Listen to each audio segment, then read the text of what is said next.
Ladies and gentlemen, the hottest band in the land, Kiss! How's everybody doing?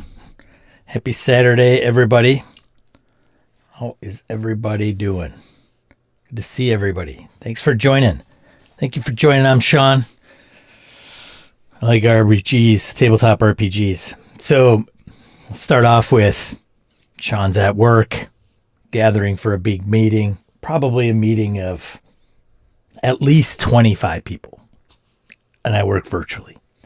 And of course, I'm the second person that attends, and then the moderator's there before me. So the conversation starts because I have kind of a similar setup for my work. I have an arm. It's much more toned down, but an arm. And, of course, I always get the comment of, oh, you look like you should be podcasting or a radio DJ. And I said, well, as a matter of fact, which turns into, well, what do you podcast about? And I say, well, I podcast about, first of all, I say in front of all of HR. I don't know if I should say it may not be suitable for work.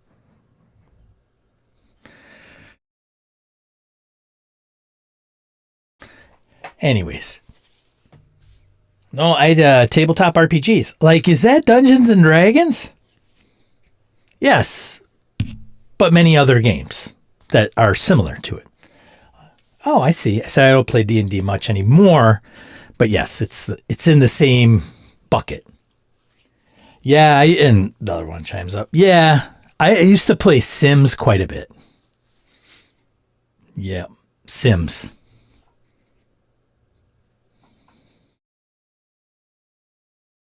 Okay.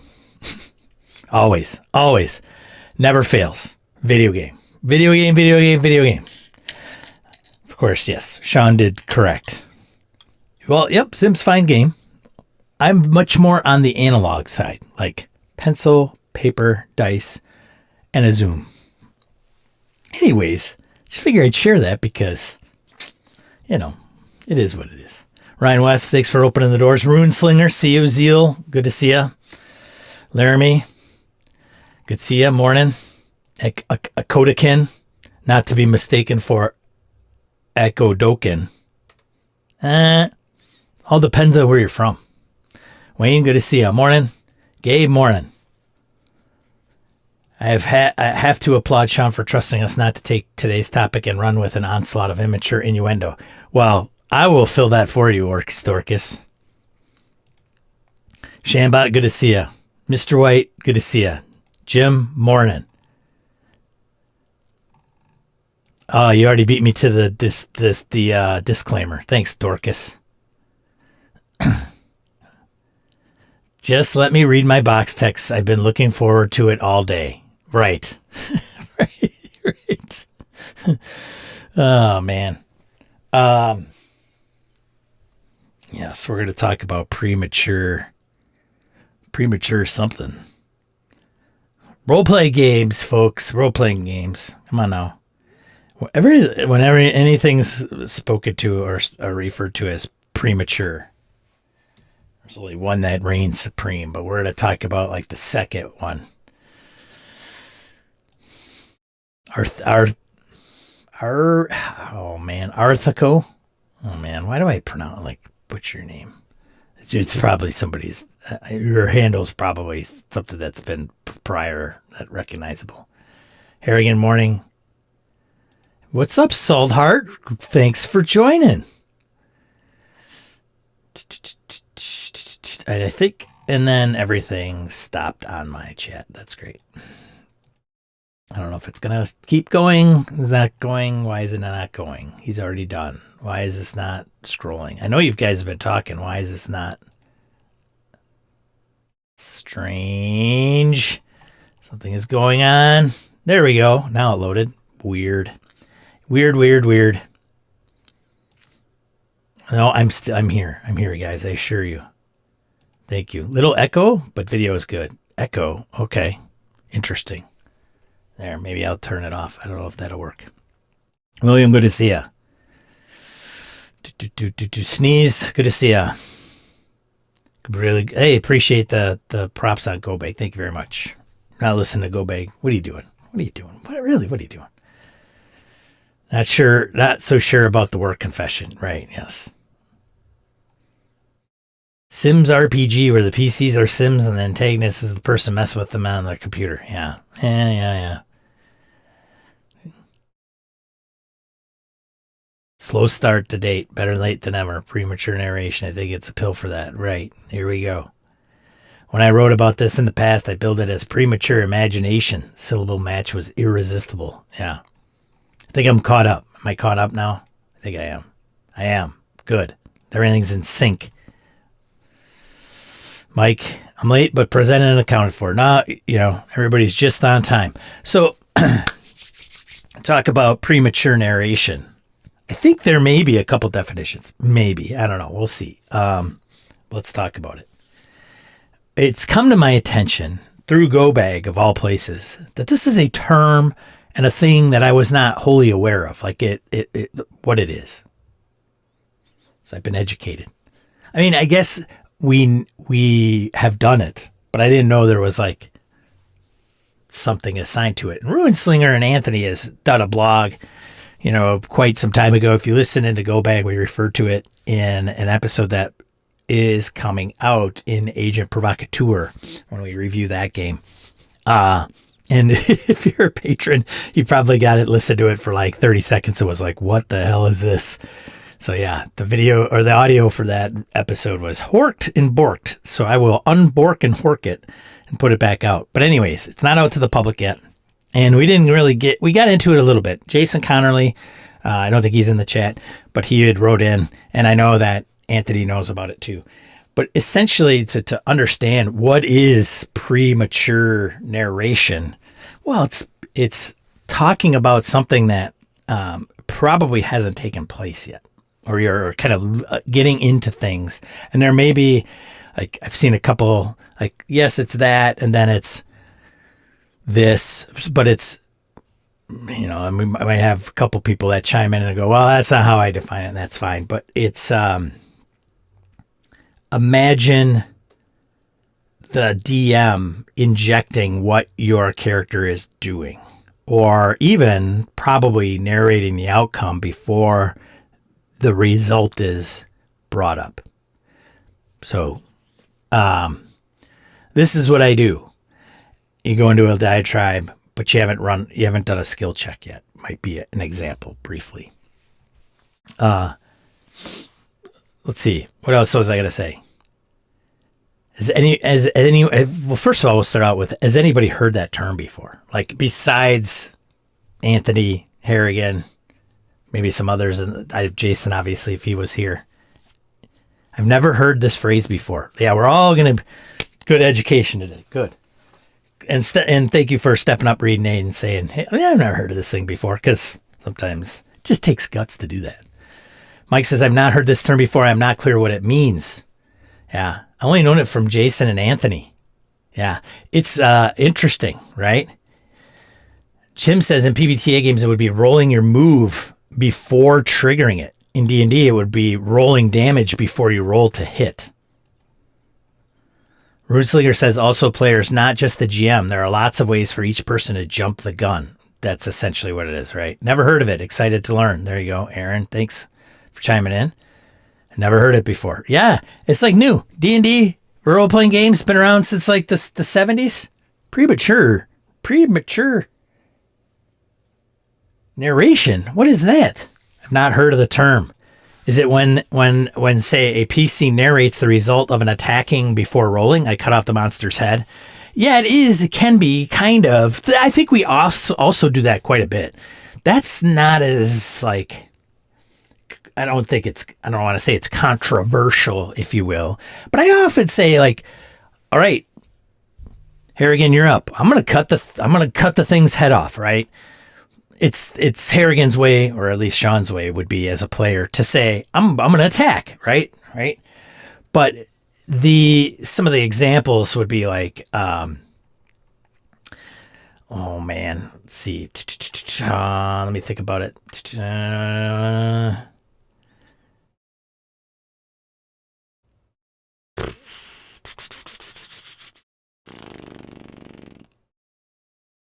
trying to think of an example. I had examples listed and then I lost them.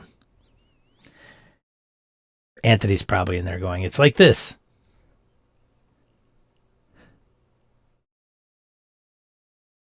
It's when the GM describes the outcome before the players even act, is what is one particular definition, right? I think that's more, I don't know if that's this, some of us may refer to that as something different than premature narration. Some people would refer to it as speaking on behalf of the character as the game master. And I think there's a difference a little bit when we define premature narration. You're narrating something before the actual outcome. And Tim kind of hits it up with the moves as well. The love was not so sweet, save versus paralysis. Yeah. Aaron says, it sounds like they're just trying to rebrand retconning. Maybe retcon, well, that's a whole nother topic. Like, what's retconning? So to me, retconning is like, hold on, let's back up a second. Right. I failed to convey something that I should have, which would have probably made you do something different. Let me retcon that. Let me rewind it. Right. Unless I'm missing something, YouTube look away watching things faster than 1x. What? Okay. More like pre-conning, not retconning. Right. Exactly. Saulhard says, we once had a discussion about describing in great detail an outcome before you roll. Then Gabe piped in and said, once there is a result, he doesn't want to hear it. Move on. Yeah. Sounds similar to conversations about taking agency away from players. Right. Yes.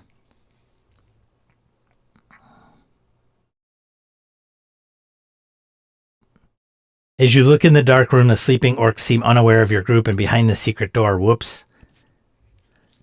It's like an example would be if the GM conveyed something to the players that have already occurred and did not give the player a chance to do something, right?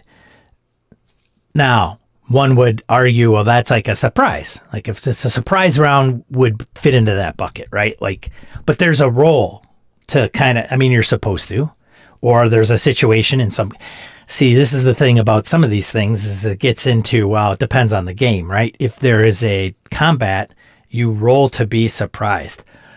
In Forbidden Lands, it is a roll, but it's not to be surprised. When you scout over land, the scout rolls if there is only something there to be discovered. So if there's something to be discovered, the roll determines if it's a success from the scout, then the scout sees it up ahead and can take appropriate action.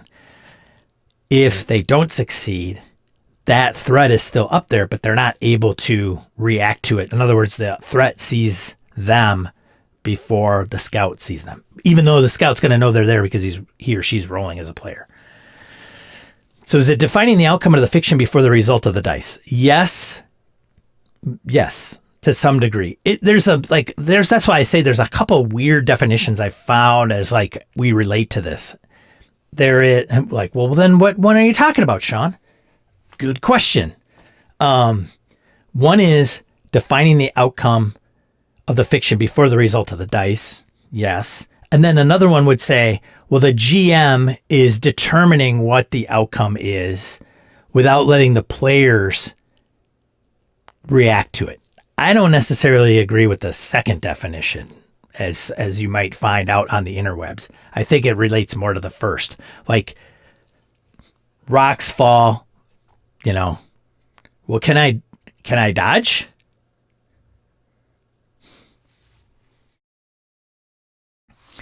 Okay, Ken watch it. Okay, Laramie's looking at it. Okay, I got it. Laramie's dealing with the speed.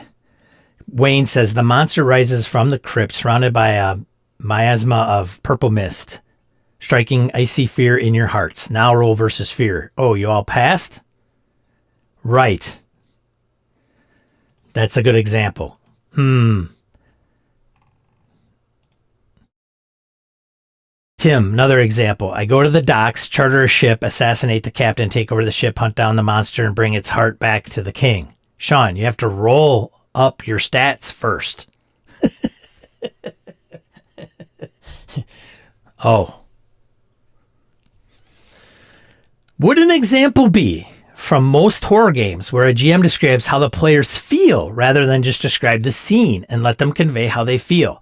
Yes, that's another example that they come up with, is that it's not exactly the feel thing, but it is also, again, having the GM tell you what your player character has done. And that can be an action or it can be an emotion. So when people, like when Orcus throws that out there, yes, I've seen it referenced in that context as well. And somebody would say, well, that's just the GM taking away player agency. So yes, it does something, has some crossover into player agency. And I'm guilty as this. I think most of us have been guilty of premature narration on the player side as well as the game master side. So we aren't flawless GMs or flawless players. And sometimes we probably not even realize. And I think when I find myself doing that in some degree, it's probably in a horror tense situation where you describe the details as a game master, but for whatever reason, you slip in this is how you feel. You feel a sense of dread. You feel, this, or your character is like very nervous and scared. And some would say, no, that's not up to you, game master. That's up to me. Now, one would say that sounds like something else other than premature narration, like you're narrating something before the result. Now, the argument going into that would be, wait a minute, don't I get a roll to be afraid? Like, what if I pass a morale check? Would I not be afraid then? In that case, I would say yes, then it is directly to premature narration. So I want to be careful to maybe not cross the streams, because one can be of the other, but the other is probably not of the one, right? Does that make sense? Dude, I am sweet. This, waka waka. All right, Anthony, help me out, brother. Some examples. The description leading into a roll includes the result before the roll is made. That's yes. Or the result is fully determined so that we end up with the dice saying, no, that didn't happen. Which then goes to somebody's previous comment about retconning, right? So there are these things that we refer to that are bits and pieces of this premature narration overall thing, right?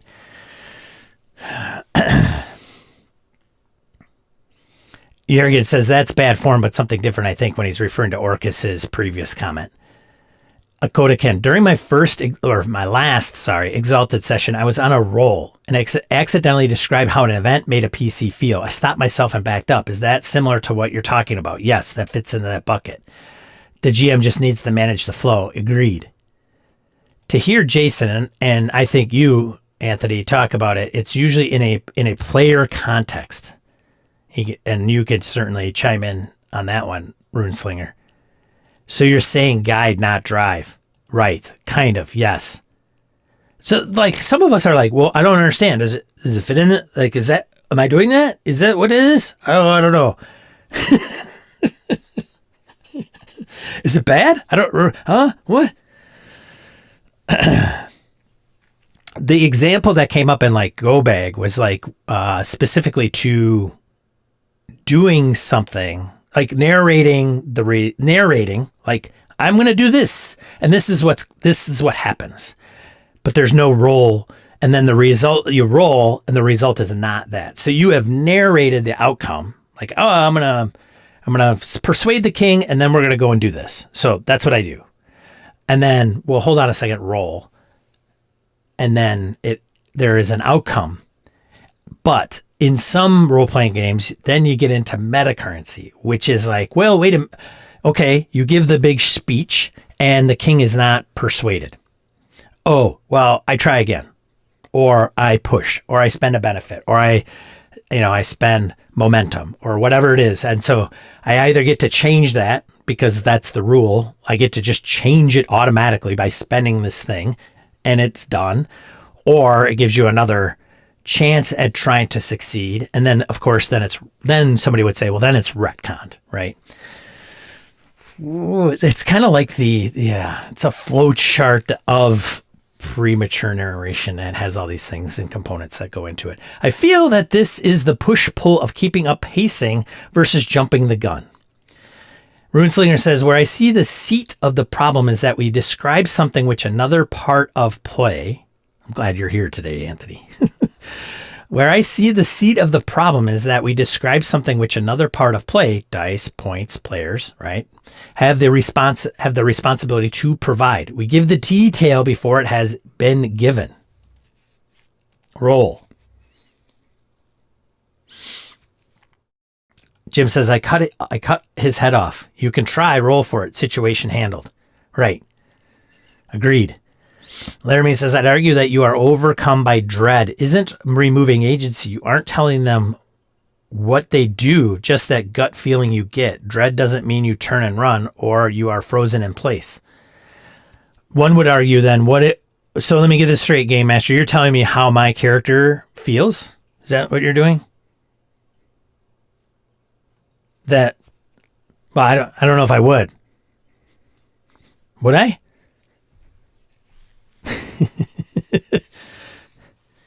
And Harrigan is being given kudos to Jim's example, of course, which is like, you can try, go ahead and give a roll. There are mechanics, use them. Yeah. We all need reminders of good form. I have some players who narrate the result instead of intent. And I think this is an interesting topic, whether you agree or not, simply to just be aware, because I think some of us do it as just the way that we run. That's our style.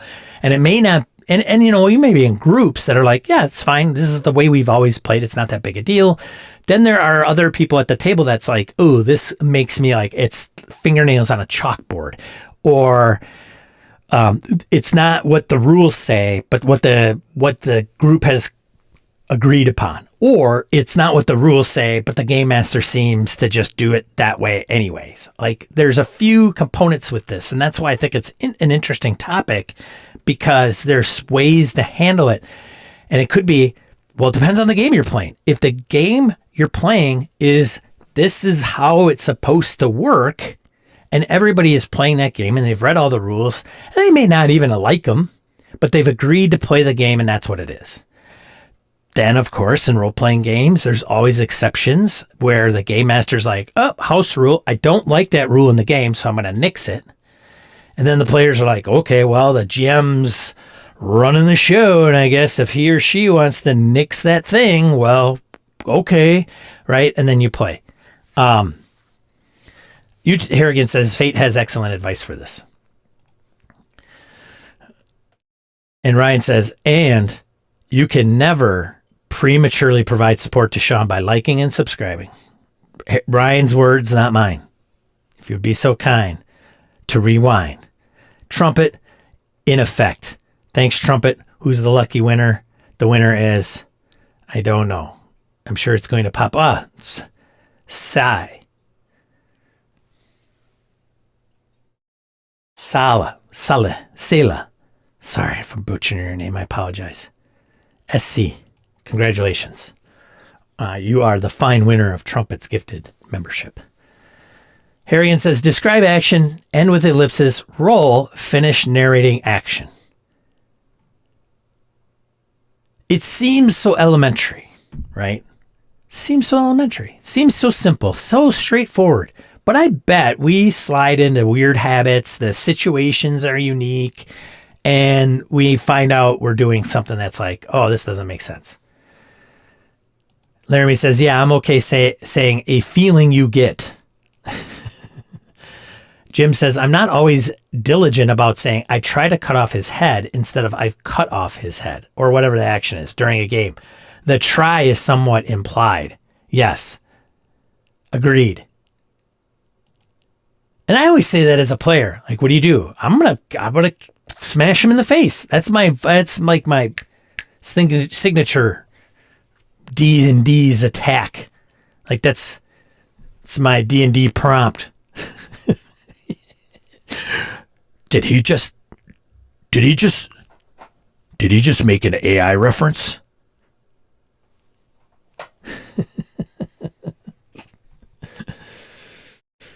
The hairs stand up on the back of your neck. You feel a cold chill down your back. Roll a fear save.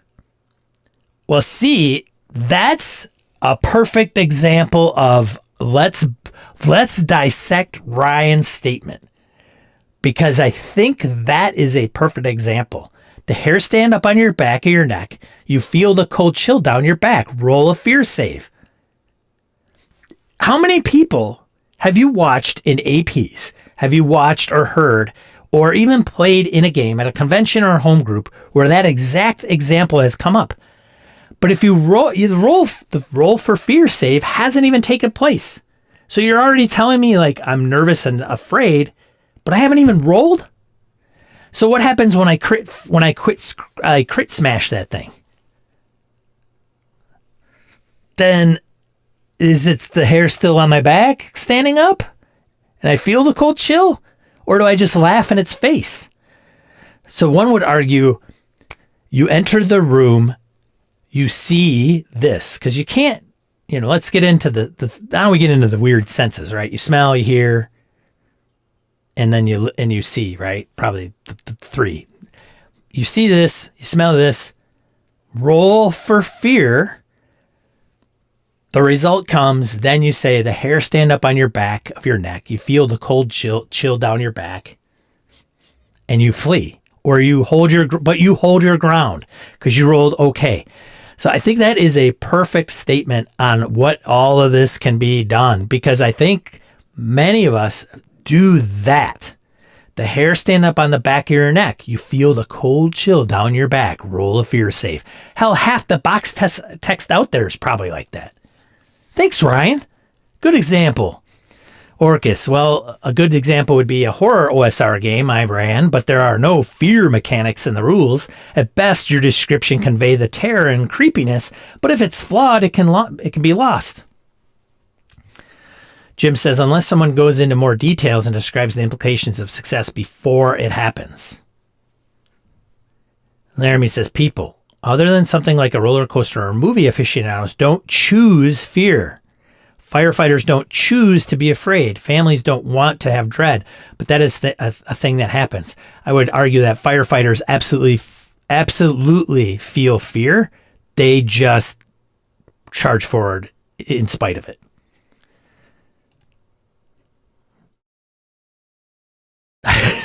It's meh. Right? Mothership provides great insight to fear games, tension versus fear. Hey, Laramie, feelings aren't, as he continues, usually a choice. How you act about a feeling is a choice.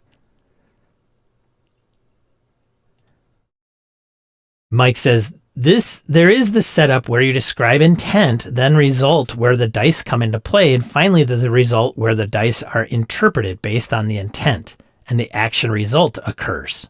Yes, getting this out of order can be a problem. Agreed. And that would go solely into this premature. One is premature narration, the other one is not, right? Gabe, about how characters feel in my personal life, my feelings may betray me. Same in fiction.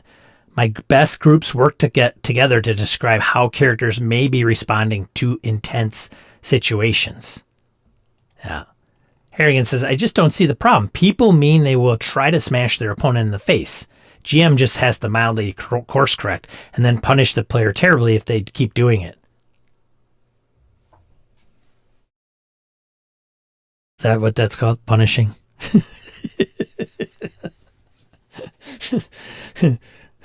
Harrigan throwing virtual dice at me. Laramie continues, I mean, not to yuck anyone's yum, but if a player insists that you're overcome by dread, is me taking away their agency? They're probably at the wrong table. Yeah, right. Sean, how many APs have you listened to where? 0.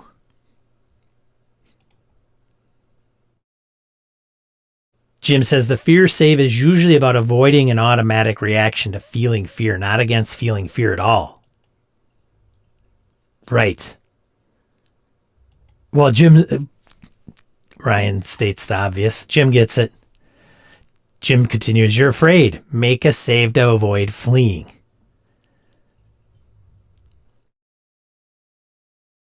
Jim nailed it. That's what I'm saying. Harrigan says, avoid the repercussions, not holding it together, but horror games are fairly unique in this. They are. The feeling happens. The agency is the reaction. One would, yes. But the rub would be, oh, you're afraid. Am I afraid? I don't know if I'm afraid. Can we roll to see if I'm afraid?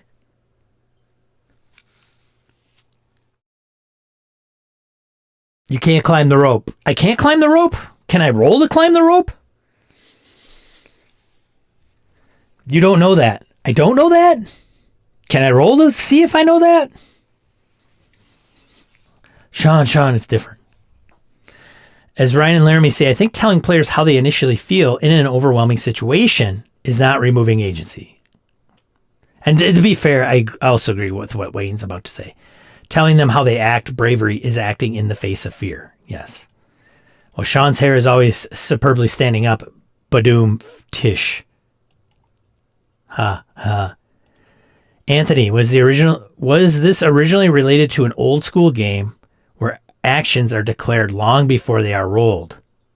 The question is posed by Harrigan to Anthony. Yeah. Laramie says, firefighters have fear, they just choose to charge forward. Sean, thank you for getting with me. That's my point exactly. Oh my God, did I just agree with Laramie inadvertently? Did I just... God damn it. Mind games. Laramie's messing with my mind. I can't even believe that. How did I do that? How'd you do that, man? Dungeon Baboon. But my character is never afraid. Paladin.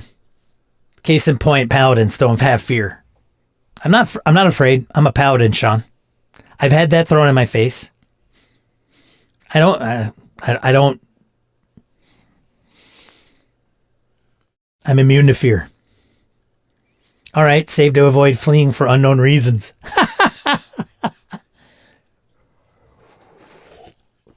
But I will say this. I think what Gary... I'm going to speak on Gary because he's not here to defend himself.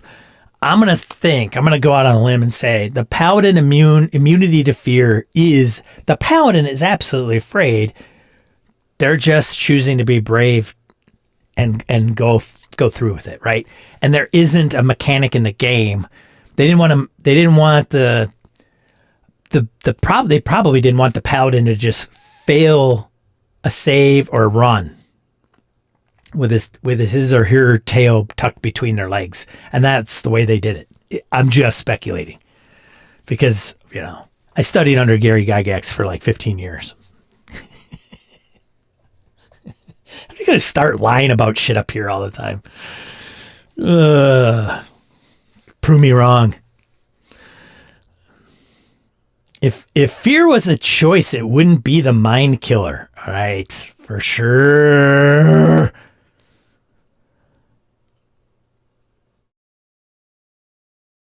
The random encounters will continue until morale improves. Zeal. Solo by Zozer. Cepheus engine game has you make a plan, then do the roll to find out if you succeed or failed. After the roll, you make the details of the plan fit the roll. Role play the dice results. Interesting take. Ruinslinger's coming back to Harrigan. Kind of elaborate. It was originally expressed in response to the 90s vampire Shadowrun as matter of form. It was revisited as metacurrency and no longer roll procedures were produced.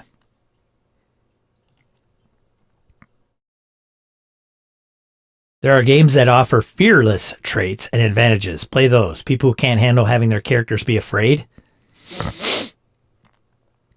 That's why Harrigan killed all my PCs, not my decisions, his innate bloodlust. Revelations! Ruinslinger continues, if we overwrite what the system or someone is supposed to decide, then we cause problems.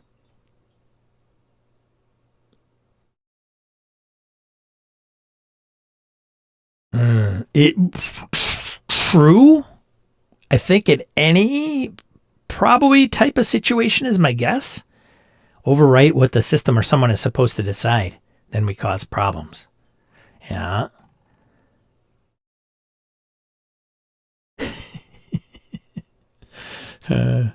Tim says, Runeslinger, well said.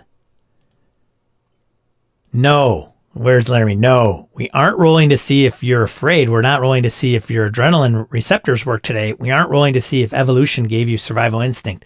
Here's one example that's come up with me recently that is very interesting. I'm running Delta Green for my buddy Jeff. Love you, Jeff. I don't know if he's even around, but regardless.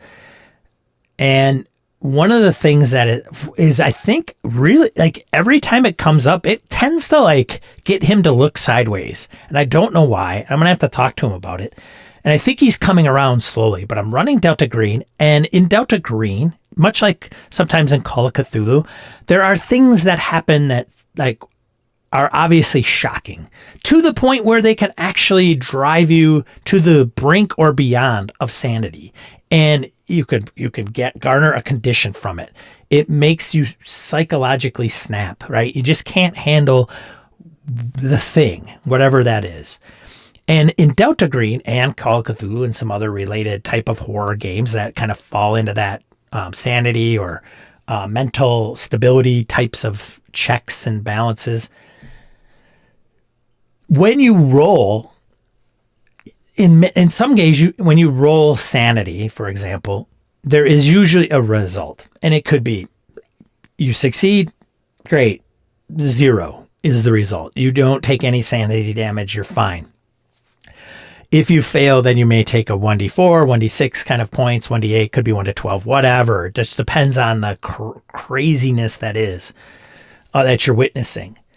And many of us have pretty, like, we don't witness some of the things that some other people do, right? Like first responders and police and, combat veterans and things like that.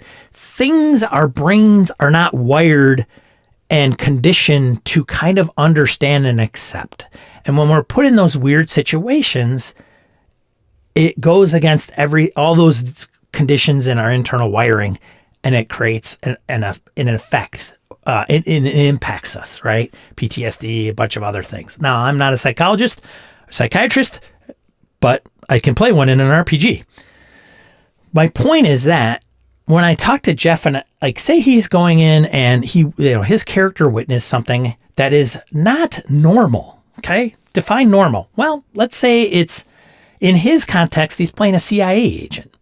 Well, Sean, if he's a CIA agent, he could have saw combat, and if he saw a dead body, it might not be that big a deal. Fair. That's also part of the game and some of the rules that comes with it, right? You become immune to sanity based on violence is one of the things, right? You've just been accustomed to it, but that comes as play progresses. I digress. So right now he is newer to the game, and his player character is kind of newer to the world of Delta Green, okay? So whenever I ask him to do a sanity check, and even if you succeed many times in Delta Green, you still take 1 point of sanity. And he's like, I don't understand. I succeeded. Why am I taking a point of sanity? I should just get 0. Now, that's just his lack of exposure to Delta Green. But one would argue, like, you just don't see that very often. And it is a bit of a uncomfortableness, right? Like, even with, say, paramedics that go onto a really bad car crash scene, right, where there's a fatality and there's badness on the scene, okay? It's not just they show up, you got a broken foot, that sucks, and they tape it up. Like something really, really, really horrific. And even if they've seen that thing, like, maybe the first 5 times, like, it's jolting. It's like, it quakes you to your soul. It shakes you to your soul, right? It impacts you. And then maybe as you go and, it's like your 50th one, it may become less of an impact, but you're still probably going to take that 1 point because you're, like, not showing up expecting to see that all the time. And our brains have a way of, like, putting that in the back burner. Like, we have defense mechanisms that make that happen. But it's just strange. Like when hey, Jeff, roll a sanity check. Okay. 20. I succeed. Okay. Take a point. What? Like I get that reaction. What? I don't understand. What? Why am I going to take a point of damage? Why am I going to take a point of damage? Conversely, fear is only God.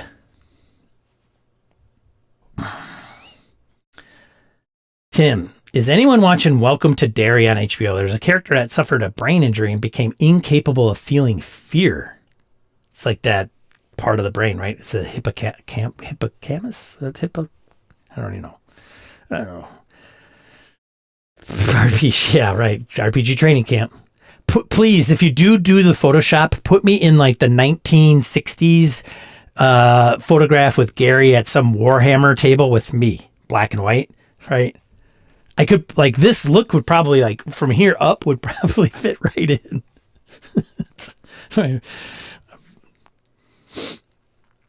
Fear leads to anger leads to hate leads to suffering. Abraham Lincoln.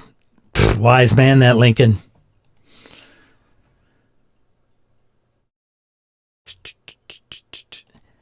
Jim says, not feeling fear isn't like not feeling pain. It might sound great at first, especially if you're suffering, but the downsides are considerable. Sean's point, in the wise words of New York City hero Winston Zeddemore, I have seen shit that would turn you white.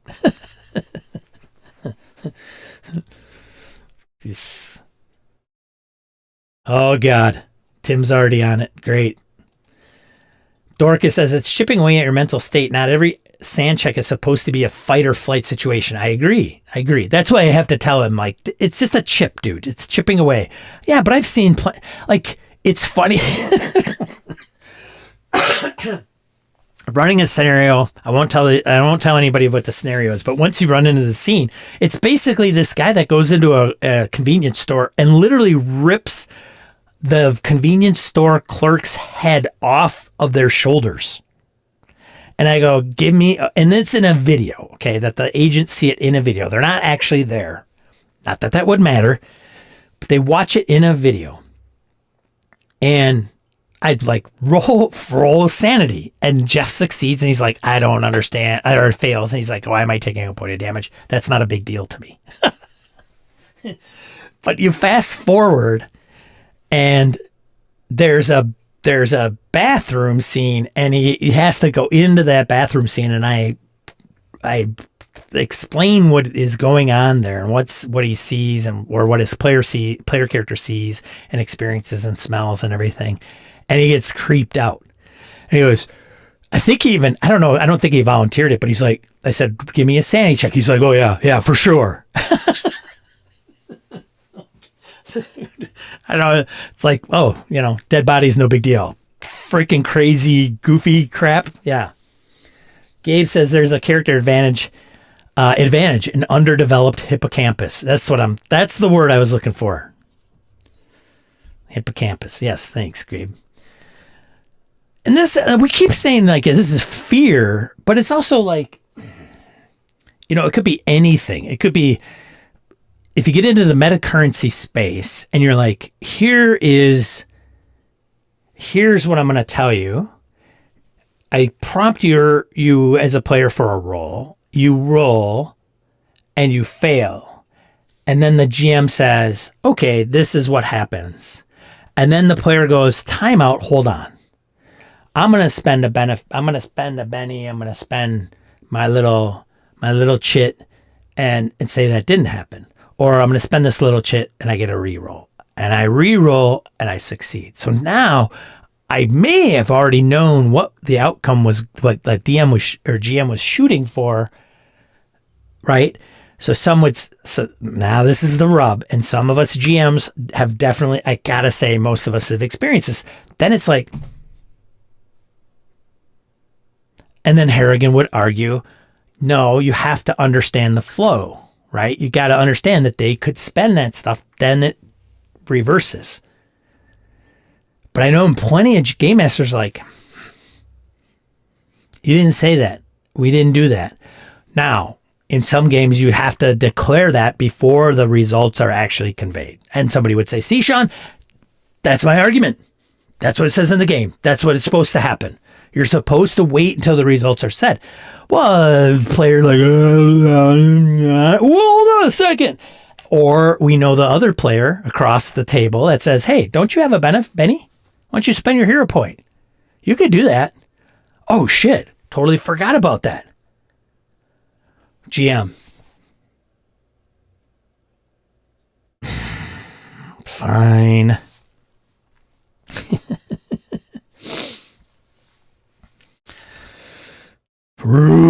Slinger. I like to think of sand losses as a character becoming less relatable and more unusual as a result of their experiences.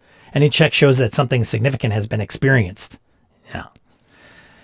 Orcus says, essentially it is you being exposed to your breaking point. We have had points in our lives of little moments eating away at us until we just snap at the final straw. I agree.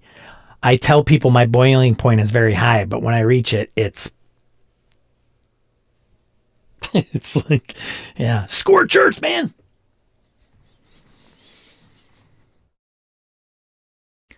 Laramie says, Runeslinger, I would, in my experience, agree with that. I might have literally had blood up to my shirt sleeves 12 hours ago. The fact I didn't flinch probably says something about my current sand. Right. Harrigan says, people often confuse the hippocampus with the hippopotamus. Right. No.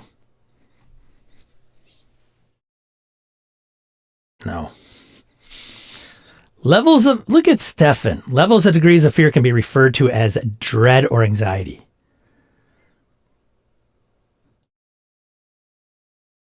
It doesn't reverse. It hasn't happened yet, Harrigan. So Harrigan commenting on it hasn't happened yet.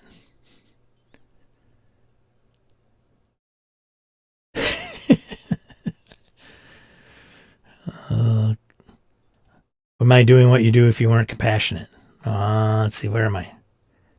Read my words, Sean. It's a Flight of the Conchords reference. And I did, right? It doesn't reverse. It hasn't happened yet. I don't know the Flight of the Conchords. Isn't that a hipster show? I'm just kidding. I've never watched it. I've heard it's good. Yeah. All right. I just figured I'd throw it out there because it is a new term to me. And I apologize for not like defining it in a tight little box. Because I think there's a lot of things that go into it. It seems like fear is the deal. Like, and I think we got hung up on that because I probably pointed it out. Like, you are afraid. Am I? I don't, like, my character doesn't feel afraid. Runeslinger says, right, it could be anything, but not just fear. When it is a problem is when the game is sailing on as if the description were the result, but according to what and how we play, it isn't resolved yet. Yeah. Sean doesn't watch hipster shows. Is it a hipster show? I don't know. Dude, to be hipster is to not watch hipster shows.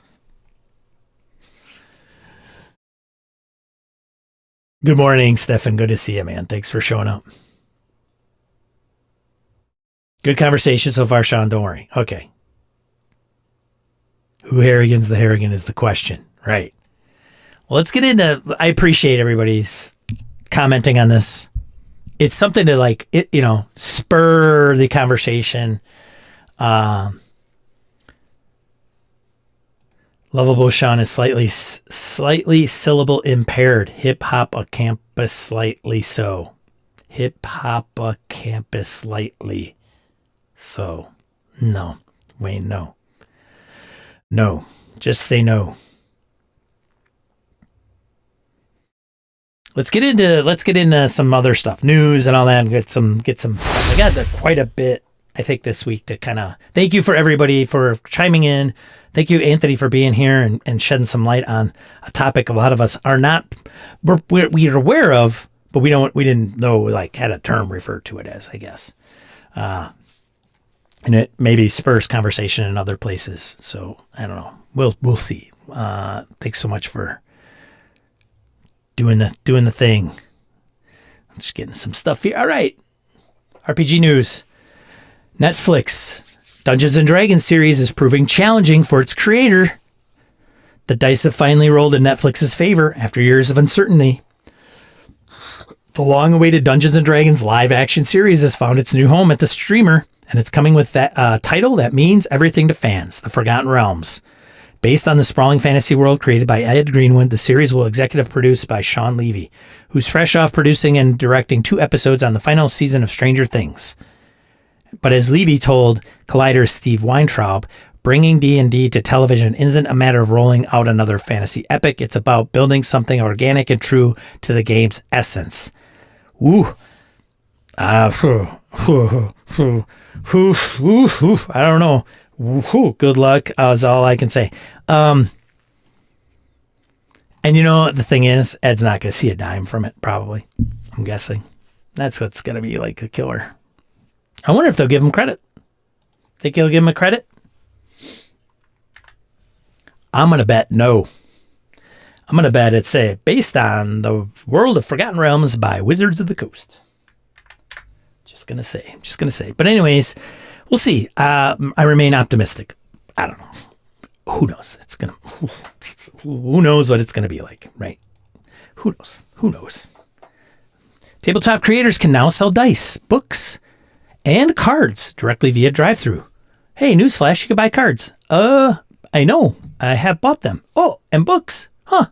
I could do that too.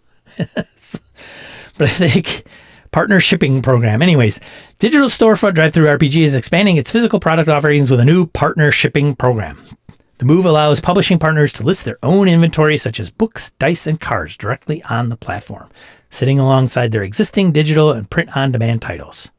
However, there's a significant limitation at launch. The partner shipping program is currently restricted to partners shipping from the United States to customers also within the U.S. Sorry, folks outside the great country of America. I'm sure it'll come eventually. But anyways, thought I'd put that out there. Thanks, Geek Native, for putting it out there. Bam, boom, bam. Boom, boom, boom, bam, boom, bam. Roll20 launches early access to map pins. What? Map pins are finally ready for real-life campaigns, not the fake ones, folks. And developers are standing by.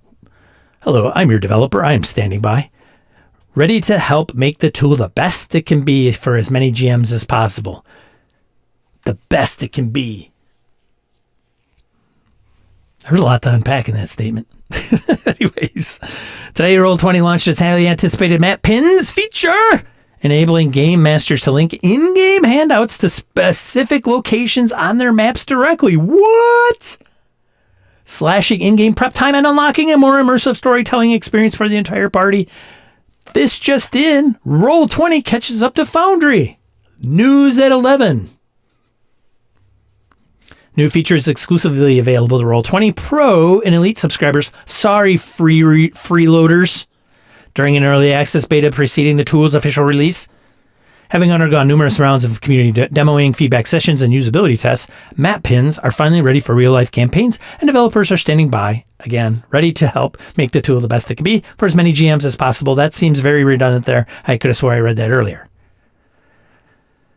What are map pins? Annotate maps with secret information, display useful markers and notes to players, and create moments of discovery that encourage party exploration, providing more interactive gameplay at the click of a button. Wowie wow wow. Is that a map pin on your uniform? Bonus XP for you, Orcus. I don't say that lightly either.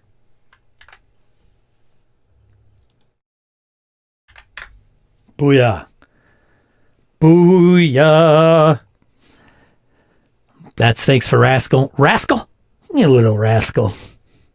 Kickstarter United ends 6-week strike with a resounding victory. Workers secure a 4-day work week. What? Wow. Go labor unions, go. Give me a 4-day work week. Yeah. And protection against AI. Holy cow. I didn't know that workers were being attacked by AI. I'm glad that they're being protected. Because, hey, suit of armor +1 versus AI. See you, Jim. If make sure you hit the button on the way out, if you'd be so kind. Anyways, congratulations to them. 32-hour, 4-day work week and setting up protections for its workers against the use of artificial AI to replace their roles. It's not to attack them, silly. God, come on, guys. Really? You thought AI was going to attack them? There's no robots there. Come on. Anyways, congratulations to them. Strike is over. OPEIU Local 153 in the press release. You can check it out.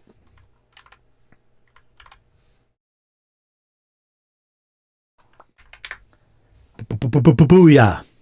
Next one, Fantasy Grounds. Who's Fantasy Grounds lovers? Where are they? It's going free to play, baby. Free to play. That's right. Launched 20 years ago. 2004 has always been a premium option for VTT users. That is until today, because effectively immediately, Fantasy Grounds is free to use. Yeah. Previously, you had to pay $50, and then you had to buy the games and other modules you wanted to use with it. As of today, all users can host and join unlimited games with no purchase or subscription.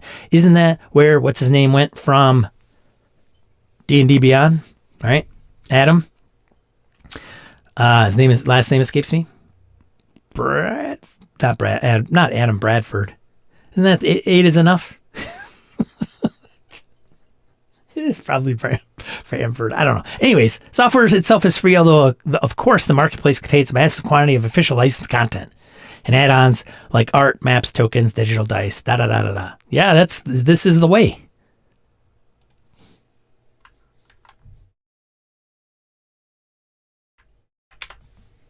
There you go. And you know who the winner is? Consumers. You're welcome. Next, the ultimate dagger heart. Heart of Daggers. No joke. Heart of Daggers. That's the website. I know I kind of, but it is.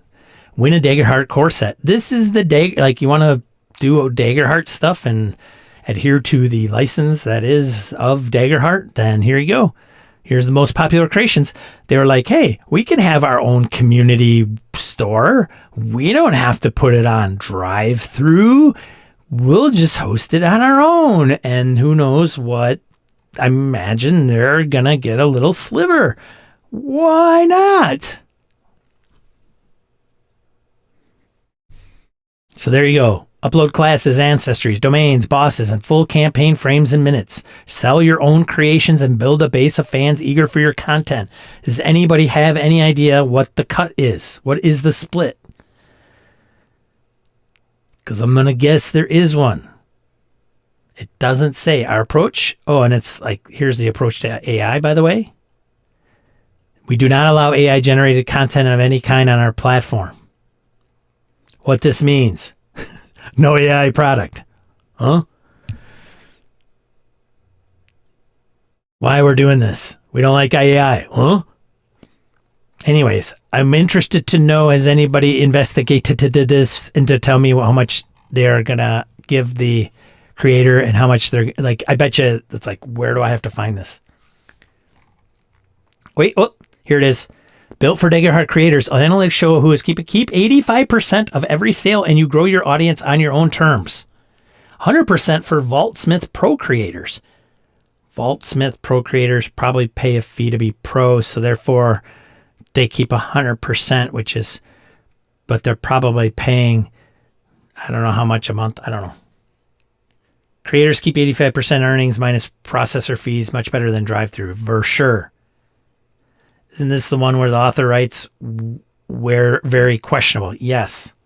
I think the cut is better than drive-through. Isn't the drive-through 30%? Yes, confirmed.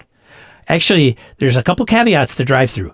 So yes, Gabe, it's 30%, but it also depends on whether you are exclusively hosting on drive-through. So I think it can be higher on drive-through if you state like you're not hosting your PDF anywhere else. Prove to me you're not AI. Booger? I don't know. All right, that's all I got for news. Let's get into bundles. Bundles! Arrogant, you're going to love this one. Cthulhu Reborn, which is Cthulhu Eternal. So Cthulhu Eternal, just brought this up on GoBag. Why is Cthulhu Eternal on GoBag? I don't know. But it is because one of the contributors to Cthulhu Eternal is also the person who wrote Agent Provocateur. That's why, which you will find out in a future episode. Spoilers. So Cthulhu Reborn presents nearly 24 mythos investigations in many eras from the open license Cthulhu Eternal tabletop role-playing game line produced by Cthulhu Reborn. Compatible with your favorite Lovecraftian percentile-based systems.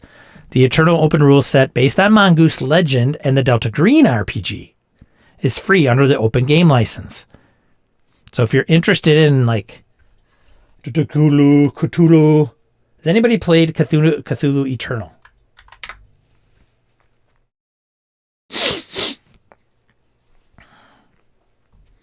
No one? Anyone? Bueller. Next one, Over the Edge 2E. 2E rulebook and everything you need to visit El Amarja. Anybody Over the Edge play 2E? Because it also has 3E as well. So just get it all. I mean, total bundle, both bundles, you're probably spending like less than $40. Over the Edge.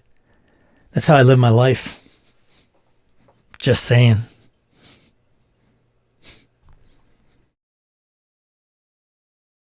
I am intrigued.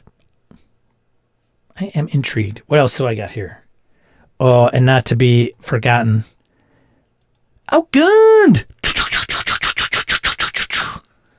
Here, just...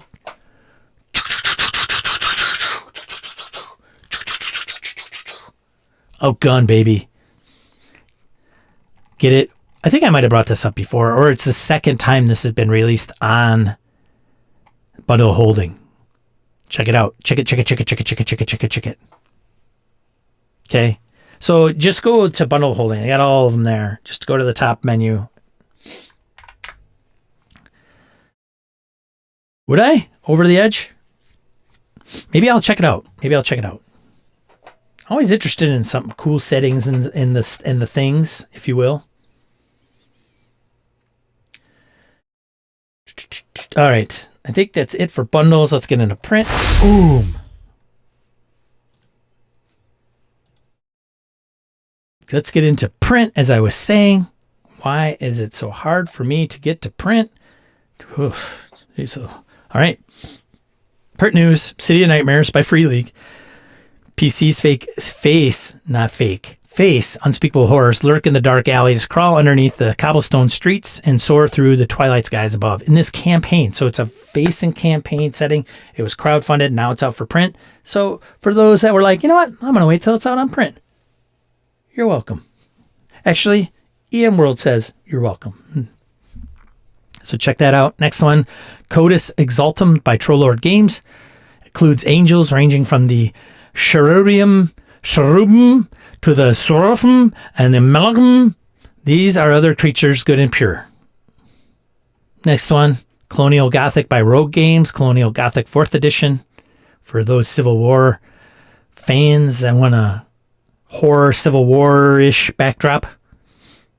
Next one, Liminal Grimoire or Liminal Grimoire. I can't listen to this guy. He drives me nuts. Interview, let's see. It includes 6 adventures, a guide to linking the adventures together in a campaign, tools for solo play, an abbreviated liminal horror rules summary, printable character sheets, and accomplice cards. That's for liminal horror, in case you didn't get that. Next one, The Borderland by Mongoose Publishing. Cranking out all of the Traveler things. The Borderland, if you're not, if you must know, between the Imperium and Aslan Errate holds both danger and opportunity. Next one, Fool's Gold into the Bellowing Wilds campaign box set. Fool's Gold into the Bellowing Wilds campaign setting. Fool's Gold into the Bellowing Wilds GM screen by Hit Point Press. We've seen Hit Point Press put out a bunch of stuff. This is for 2014 D&Ds. Now it's not 5e, it's for 2014. Can we just stick with 5th edition 5e, please? Next one, Pure Night dice set. Anarchy dice set, half C's. And guess what systems it's for? That's right. RPGs that use dice. Bingo, bango, gatekeeper games on top of it. Making dice for all of us role-playing gamers. Not just one game. I like that white set. It's kind of cool. Kind of cool. The Pure Knight. Yeah. Got the little Templar shield there. That's pretty nice. That's pretty nice. So it's got that going for it, which is pretty nice. Next up, the funding of the crowds. Funding of the crowds. I don't know if this will be on the last week of EN World's campaigns, maybe. But Ghost in the Shell. I did not know. Did I know this was out there? Did we book over this before? I did. I don't think so. Ghost in the Shell, if you're a fan. Now, I am not an anime guy, but Ghost in the Shell, Cyberpunk. $321,000 being produced out of Paris, France. It's got 12 days to go as of this recording with 1,900 backers. If you are a fan of Ghost in the Shell, I would imagine you would have gotten in on this. If not, why not? So featured is the full Borg 230 euro product, which is about 268 bones US. Oof, duh. That's the full Monty. Not cooked, though. Just saying. And then it kind of tapers off from there. I don't know what the most popular pledge is, but, you can get the book, the PDF. There's the Wizard Hacker. Even Wizard Hacker is like 120. Augmented 160. Looks like estimated delivery October of 2026. So 1 year from now. There you go. There you go. And then, of course, EN World, the last, the campaigns are in the last week, if you will, of their crowdfunders that are in the last week of their campaigns. Words are hard. Dungeons of Drakkenheim. Daggerheart from Dungeon Dudes with Ghostfire Gaming and Darrington Press. $304,000 funded. Next one, Pioneer, the RPG. Pioneer RPG, Explore the Solar System from Mongoose Publishing. Systems, Traveler. Want some grounded sci-fi that's about doing the job and how amazing the job could be. Set before 2050, the RPG is about exploring our solar system from the moon to asteroids to deploying satellites and low-orbit rescues. Using an adaptation of Traveler, this game will feel like Gravity, The Martian, or For All Mankind. Somebody's posted that in the Discord. I apologize for not putting the proper credit to it, but that's out there. £80,000 funded. Next one, Tokens for Every Adventure, RPG Essentials 2 from Splattered Ink Games and Cobalt Press.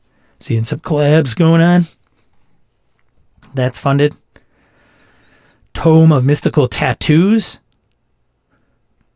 Sweet. D&D 5th edition. Third tome of tattoos for your 5e campaign. Over 200 magical tattoos to amp up your PC.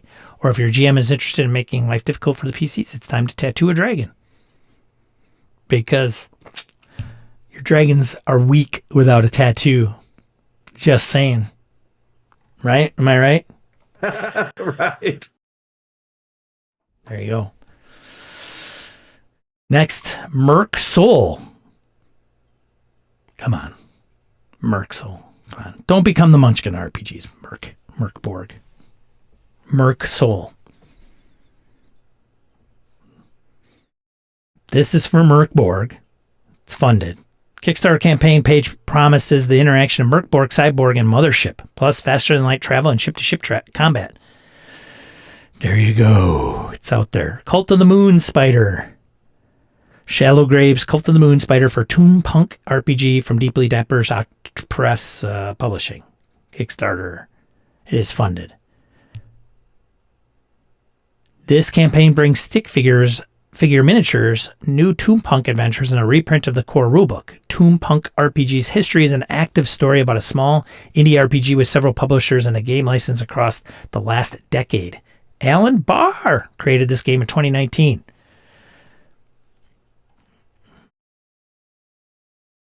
Next one comes from the deep for Pirate Berg from Stephen Gibbs. Campaign offers 2 Pirate Berg adventures. Comes from the deep. It's 48 pages of monsters, travel charts, and treasures, plus VTT assets. Curse of the Rum Runners is a jungle adventure with intoxicating ideas like a D10 table of ash-laced rum that offers up wild outcomes. It is not funded. What? I think it'll get there. It's that $2,500. It needs to get to $3,000. Next one, Merc Borg from Maelstrom. Is that Japan? Like Japan translation. There you go. Do you want to read Merc Borg in Japanese? Or if you're like me, do you want to own the Japanese version of the book despite the fact that you can't read a word? Well, there you go. It's funded. Boom, bam, bang, boom, finished all of the things. It even has Japanese writing in the URL. Wow, we'll share it. That is all I have this week, ladies and gentlemen. I want to thank all of these fine individuals for being supporters of mine on my Patreon. Appreciate it. Thank you very much. Giving the hard shekels. Thank you for all the supporters here on YouTube, giving directly to YouTube. You know who you are. Appreciate it. Thank you so much. And then, of course, thank you everyone for showing up this fine Saturday morning. I'm Sean. I stream every Saturday, 8 a.m. Central Time, talking about some topic of discussion, as well as news, crowdfunding, print news, things that are being released to keep you guys in the loop, if you will, on at least some of the things that are happening in the hobby. Not all. I'm not the comprehensive news source for everything RPGs, just some. And with the help of some of the folks that consolidated it all. Geek Native, go check them out. EN World, check them out. Rascal, check them out, amongst others. Thank you so much to them. I don't think I thank them enough. I got links down below for them, but I should probably acknowledge them in a video every once in a while. So thank you for doing that. Otherwise, let's check out this video over here. See, I don't know, whatever pops up, check it out. Hope to see you next weekend where we talk about something else. Game on. Be as a positive force in the tabletop RPG hobby. If you're not in the know, BS or Con is set 3rd weekend in January. Event registration, badge submission. Let me reframe that. Badge registration and event submission is December, early December. And then a couple weeks later, event sign up is. So start preparing your games now. We get about 50 different games, and I would say 47 or 45 of them are all different. So we get all kinds of different games that people want to try and run. So that is due to you, some of the folks that are members of the BS Landia Discord community. Like, it's not a D&D server. It's not a mothership server. It's not an OSR server. It's a all kinds of games server, because many game masters share the love of all kinds of different RPGs, which is the greatest thing about the BS Landia Discord and community. So there you go. It doesn't mean you can't be a fan of one, but if you want to try others, and consider running a game. So it'll be quaint. It's its 5th year. So if you haven't joined, by all means, $10 for Friday, Saturday, Sunday, all inclusive. The events are not it's not charged on a per event basis, but it's a good time. Kind of January when things are cold, at least here in the Midwest. Sit down with some friends, play a couple games for the weekend. It'll probably be a social soiree to kind of sit around and BS about. But it's fun. It's a good time, and I appreciate everybody that contributes and participates. And then, of course, half the proceeds of the con go to Blood Cancer United, formerly Leukemia and Lymphoma Society. So there you go. We'll see you next week. Ciao.